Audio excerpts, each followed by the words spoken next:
What's up, everybody? Brian Mann here, hands-on auto training. Today is June 6, 2022. Guys, it's been a while since I posted. I've been really jam-packed busy. I've been doing some live training, online training, travel, all kinds of crazy stuff going on, so that's all good stuff, but I do apologize to the YouTube people out there. I haven't been able to post anything lately. I have two things I want to share with you today concerning diagnostic processes, procedures, and actually me getting confused and confusing myself as I went about my diagnosis. So I'm going to go ahead and share those things with you as soon as we get updated here on a couple things going on. Guys, premium members, we have our membership meeting tonight, 9 p.m. Eastern Standard Time. We're going to get together, talk about a couple things and some basic electricity, electronics things, a project I'm working on. I'm just going to share something that I find very interesting for myself, but we're going to talk about that.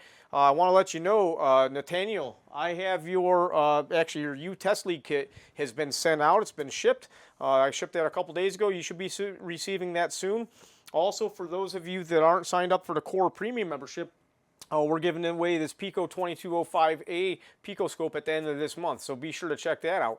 Also, on the membership site, I do have a Ford FJDS courses up there. Guys, this is showing you how to download, install, create a user account, and also hook up to a vehicle. This is FJDS. A lot of people get confused this day and age between FJDS, IDS, and FDRS. Guys, I'll admit, even a few years ago, I've been an IDS user for years. I mean, I've been using IDS ever since I think 2012 or 2013 when I switched over from FMP, Ford Module Programming.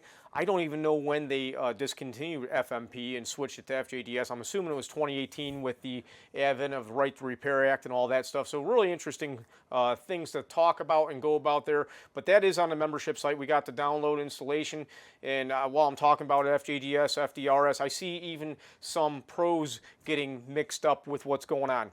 Guys, Keith Perkins has great information as well on his website. Be sure to check that out if you have any questions, and check out my website, handsonautotraining.com, for some more information. But I've seen other people, and I'm not talking about Keith, I'm talking about other people saying that FJDS gives you complete IDS capability.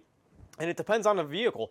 My Ford Transit van, you get, I think everything's there. I don't know if on a 2019 using IDS, if I could get the live network monitor. I should go out there and check that out. But on the older Fords, I know for a fact FJDS does not give you all the capability. Many of them, it's just like FMP. You have the ability to program modules. You have the ability to do some security functions as well, but you don't have complete functionality. So if you have any questions or if you're interested in that, that is up on the membership site now. Core Premium members, you have complete access to that. Guys, recently, last week, I was so busy, and sometimes when you get so busy, you start to make, I guess you'd call them easy errors or things that are overlooked that shouldn't be.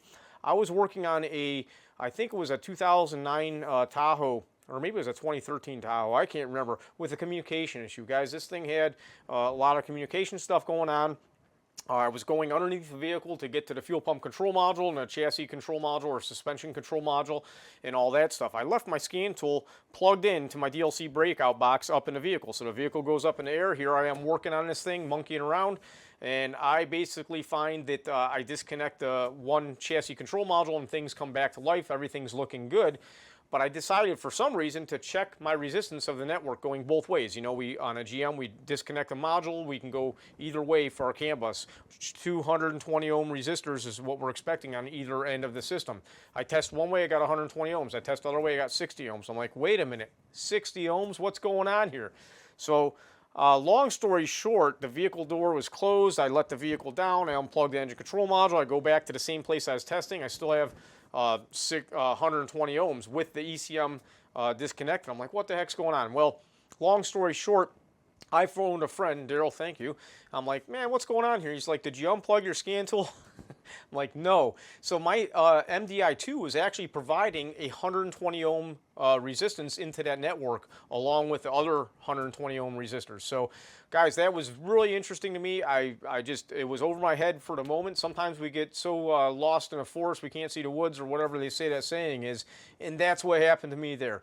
Guys, another instance was a diagnostic job. I basically was testing a circuit with my oscilloscope, okay?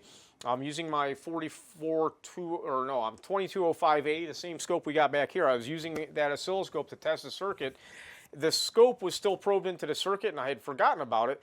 And then I unplugged both ends of the circuit from the components and I started testing for a short to ground. I'm like, whoa, I have 1.1 mega ohms. I should have like OL. 1.1 mega ohms is a lot of resistance, okay? Well, guys, I was reading the impedance or the internal resistance of the scope, and I kind of like spent a few minutes. Well, maybe it might have been 2 minutes. I mean, it wasn't a long period of time, but guys, I was just looking around and getting confused myself because of my own test equipment hooked up there. So, guys, my recommendation is always take a step back. You know, we got to get the 30,000 foot view sometimes. We get so mixed up, caught in the weeds, that we need to step back, take a deep breath, and look at what's going on in this situation. So I do appreciate everybody taking the time to watch. If you guys have any questions, comments, or concerns, please do let me know. Premium members, we got our membership meeting tonight. And guys, don't forget, if you're not signed up for the core premium membership, you will not be entered in when this Picoscope 2205A. We'll be giving that away in a couple weeks here. So you guys have a great day. Bye-bye.